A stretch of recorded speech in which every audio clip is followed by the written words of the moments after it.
Gegužės 9-ąją Lietuva ir visos ES šalys mini Europos dieną. Šia proga Visagino kultūros centre vyko renginys moksleiviams, skirtas Lietuvos įstojimo į NATO ir Europos Sąjungą 20-mečiui paminėti.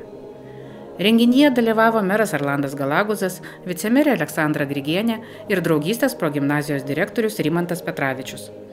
Visagino kultūros centro salėje susirinko miesto ugdymo įstaigų mokiniai, Žiburio mokyklos, Gerosios Vilties ir draugystės progimnazijų, Atgimimo gimnazijos, taip pat Visagino technologijų ir verslo mokymo centro mokiniai. Renginio pradžioje skambėjo Lietuvos, Europos Sąjungos ir NATO himnai, o prieš kiekvieną himną vaikai turėjo atsakyti į klausimus apie jų autorius. Šią trumpą viktoriną vedė renginio vedėja Dovilė Vitkevičienė. Po himno atlikimo draugystės progimnazijos direktorius Rimantas Petravičius skaitė paskaitą, kurioje išdėstė įvykius susijusius su Lietuvos įstojimu į NATO ir Europos Sąjungą chronologiją. Taip pat papasakojo apie šiuo metu Šiaurės Atlanto aljanso buvimą Lietuvoje. Po to vaikams buvo parodytas filmas ir organizuota viktorina su klausimais apie Europos Sąjungą ir NATO. Meras Erlandas Galaguzas Europos dienos proga pabrėžė Lietuvos stojimo į Europos Sąjungos svarbą ir pasveikino Visagino gyventojus. Šiandien mes švenčiame Europos dieną. Kiek svarbi mums ta diena? Mano galva, ypatingai svarbi diena, kada mes šiandien galime gyventi taikoje, klestinčioje šalyje, kurioje tarp Europos Sąjungos šalių judėti laisvai. Galima pasirinkti darbus, galime pasirinkti mokslus, neturėdami kažkokių apribojimų.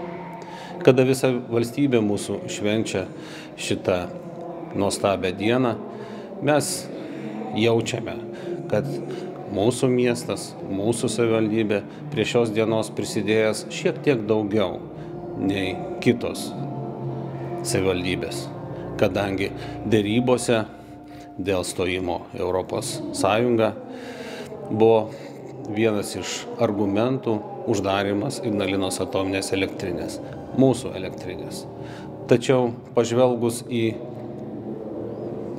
praėjusius metus, galime pasakyti, kad tas sprendimas buvo pasvertas, buvo verta to, kad mes gyventume tarp šalių, laisvų, klestinčių šalių ir, aišku, galėtume gyventi taikiai.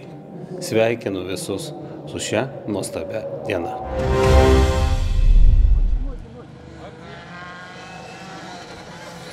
Praėjusį šeštadienį, gegužės 4 dieną, Visagine trečiąjį kartą vyko ryškus ir grandiozinis apimtimi renginys Rally Visaginas 2024, kurį organizuoja Visagino automoto klubas remiamas Visagino savivaldybės. Visagine ir jo apylinkėse vykęs ralis yra Lietuvos ralio čempionato sprinto etapas, kuriame dalyvavo sportininkai iš Lietuvos, Latvijos, Estijos, Lenkijos ir Suomijos. Mieste jau penktadienį viena iš Parko ir Santarvės gatvių eismo juostų buvo uždaryta, kur įsikūrė servizo punktai ir 75 ekipažų automobiliai.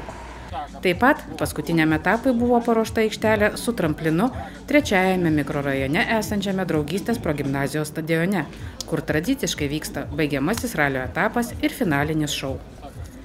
Pirmasis Visagino ralio ekipažas iš starto vietos Santarvės gatvėje startavo 11 valandą.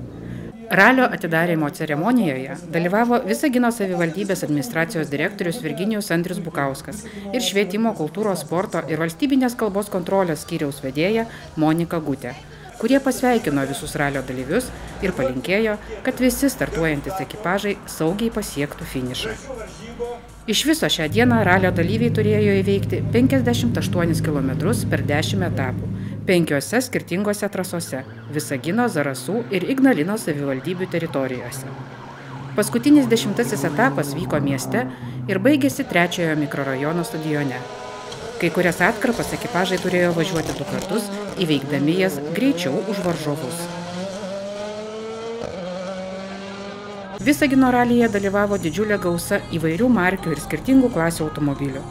Nuo senos sovietinės klasikos iki specialių ralio automobilių. Dalyviai buvo suskirstyti į 6 grupės, priklausomai nuo varomųjų ratų skaičiaus, variklio galios ir automobilio klasės. Čia ir pagal užsakymą pagaminti 4 AVD Plus automobiliai įkainojami 300 000 eurų ir N5 kainuojantis 250 000 eurų ir automobiliai perdaryti pačių komandų. Nepaisant to, kad išoriškai šie automobiliai yra panašus į įpraustus automobilius, viduje jie kardinaliai skiriasi nuo jų. Visų pirma, dėl sportininkų saugumo visų automobilių salonas, labiau primenantis piloto kabiną, aprūpintas galingų rėmų. Variklio galia yra taip padidinta, kad į jį galima įpilti tik specialius degalus, kurių 1 litras kainuoja daugiau nei 4 eurus. Taip pat automobiliuose sumontuoti specialūs stabdžiai, pakaba, 250 eurų kainuojantis ratai ir padangos, kurias tenka keisti kelis kartus per vienas lenktynes. Distancijai įveikti automobiliuose sumontuota speciali GPS įranga, kuri leidžia ralio teisėjams kontroliuoti automobilio greitį ir vietą trasoje. Taip pat padeda pranešti apie avarijas trasoje ir iškviesti pagalbą. Ralis visada yra greitis, pavojus ir rizika tiek žmonėms, tiek technikai. Didžiausias greitis kai kuriuose Visagino ralio atkarpose viršijo 180 km/h, o vidutinis greitis, pavyzdžiui, ruože nuo Sodų bendrijos Pavasaris iki miesto, siekia beveik 100 km/h. Iš 75 automobilių finišą pasiekė 57. Dėl įvairių techninių priežasčių iš varžybų iškrito 18 ekipažų. Kai kuriuos automobilius iš trasų pašalino kontrolės tarnyba, kai kuriuos automobilius ištiko gedimai pačioje trasoje. Deja, neišvengta avarijų. Vienas automobilis nuvažiavo nuo kelio ir rėžėsi į medį. Laimiai, automobilio ekipažas nenukentėjo. Verta atkreipti dėmesį į aukštą saugumo organizavimo lygį, kuris buvo užtikrintas visuose lenktynių etapuose koordinuoto ralio organizatorių ir savanorių darbo dėka. Žinoma, organizuoti tokio didelio masto renginį nėra pigu. Pasak Visagino automoto klubo prezidento Tado Belaišio, šiemet organizacinės išlaidos siekia apie 60 000 eurų, iš kurių dalį sudarė Visagino savivaldybės parama. Prie to dar verta pridėti ir pačių dalyvių išlaidas, kurios kai kuriuose komandose siekia apie 30 000 eurų. Tradiciškai ralio finalas vyko Draugystės mokyklos stadione. Pirmasis automobilis šuolį ant stadiono tramplino atliko apie 19:30. Iki tol beveik visas laisvas vietas prie tvorų užėmė daugybė žiūrovų. Šiemet prizai buvo suskirstyti į 6 grupės ir 3 atskiras nominacijas. Už geriausią greitųjų ruožų įveikimą Visagino savivaldybės teritorijoje, Zarasų savivaldybės teritorijoje ir Ignalinos savivaldybės teritorijoje. Todėl neatsitiktinai apdovanojimo ceremonijoje dalyvavo visų 3 savivaldybių vadovai. Atskirai buvo apdovanoti istorinių automobilių Lada 2105, ASLK 2140 ir BMW E30 ekipažai.